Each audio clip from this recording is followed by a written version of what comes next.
recording? Yeah, it's been recording. Oh shit. Alright, hold on. Let me take my AirPods out. Try to be professional today. Damn, that's gonna be a cute little intro. Alright, so what's up everybody? We have another build we're tuning today. This is Robert Winters' Infiniti Q50. It's a 3.7 Q50. We have a supercharger kit on it. This car was already tuned by me with a different supercharger on it. It made 630 horsepower on E85 on the stock engine. But this time we're actually going to be looking for 700 wheel horsepower. We upgraded the supercharger unit using a V2 Ti HD from ECUTEK. We also added a second fuel pump and then changed the injectors from 1300X to 1700X. So this would be your like max effort stock engine type of combo. It's just got test pipes and full catback on it as well. So you can take a quick look out of the engine bay. It's got CJM fuel return, 9 psi pulley on the serpentine side. We may have to play with the pulleys on the back depending on how this initial tuning session goes, but we'll see what it does and get it dialed in. We're tuning this car on ECUTEK just like we do most of our stuff. We'll see what happens.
All right, so we're all done. We actually did something a little bit different with this tune, since usually on the other air-to-air cars that we do, we'll usually run the same amount of ignition timing on every map and then just have it adjust based on the flex fuel input. This time we did different maps and different steps for the adjustability and power. This pulley combo with this blower actually works really well. I'm seeing nearly 20 pounds at redline. The intercooler is getting a little taxed right now, evident with the numbers a little bit. But it did take timing. We did ramp the timing in and got different power results based on that. Anywhere from, looks like 613 wheel horsepower was done with 16 degrees of ignition, and then stepping it up a couple degrees at a time, we were able to go to 653 wheel horsepower, and then a final number of 678 wheel horsepower. And we did try running more ignition to try to get more power out of it, but we definitely saw diminishing returns. You'll see the peak area right here where it actually starts to flatten out as opposed to going to a straight diagonal line. We did pick up more mid-range with more timing in that area, but we didn't pick up any additional peak horsepower. So, however, this is really good for the car overall combo in general. It has stock headers on it still, so there's a little bit of an airflow restriction there, and it's an automatic transmission obviously, so that's eating up a little bit of power. But overall, really good gains, really good power up top, very usable as well, and then also safe. So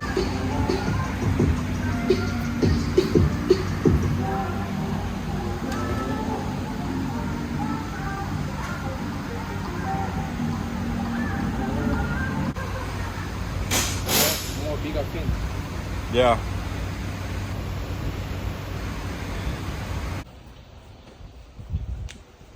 All right, so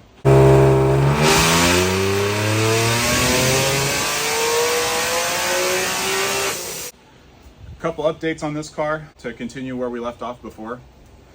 We changed the intercooler, and then we added long tube headers also. Stock headers are always an exhaust restriction on these cars, especially at this level. We changed the intercooler also because the IAT is starting getting pretty warm. With the bigger supercharger unit, We wanted to get a bigger core that's a little bit more efficient. So we did that. Actually ended up making more power at less boost. We lost about like a pound and a half of boost compared to what the car was making on the 670 plus horsepower runs. But you can take a look at the final results right here.